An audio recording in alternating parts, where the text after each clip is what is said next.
હું લઈને આવી છું હાલમાં ચાલતી પોલીસ ભરતી માટેના સિલેબસમાં કોન્સ્ટેબલનો સિલેબસ છે. હું તમને વિસ્તૃતમાં આગળ જણાવીશ. સિલેબસમાં તમે જોઈ શકો છો પેપર 1 પાર્ટ 1, તેમાં રિઝનિંગ અને ડેટા ઇન્ટરપ્રિટેશન છે, 30 માર્ક્સનું આવશે.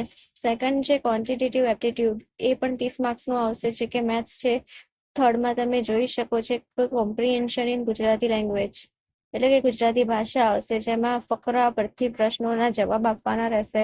પેપર 1 પાર્ટ બી માં પણ તમે જોઈ શકો છો કે ભારતનું બંધારણ જે 30 માર્ક્સનું આવશે, જે નીચે દર્શાવવામાં આવેલું છે એ રીતે પૂછવામાં આવશે. સેકન્ડ છે કરંટ અફેર્સ અને સાયન્સ ટેકનોલોજી તથા જનરલ નોલેજ, જે 40 માર્ક્સનું આવશે.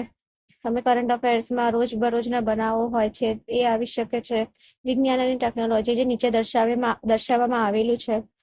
થર્ડ છે જનરલ નોલેજ, સામાન્ય જ્ઞાન, એ પણ તમે જાણો છો.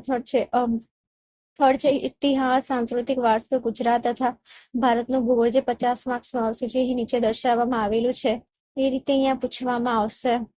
સાંસ્કૃતિક વારસામાં પણ નીચે દર્શાવવામાં આવેલું છે ગુજરાત તથા ભારતની ભૂગોળ, જેમાં સામાન્ય ભૂગોળ, પછી ભૌતિક ભૂગોળ તથા સામાજિક ભૂગોળ, આર્થિક ભૂગોળ અને વર્તમાન પ્રવાહોના સંદર્ભમાં ભૂગોળ, એ રીતે પૂછવામાં આવશે. તમે અહીં વિસ્તૃતમાં આને જોઈ શકો છો અને પછી તમારે તૈયારી ચાલુ કરવી.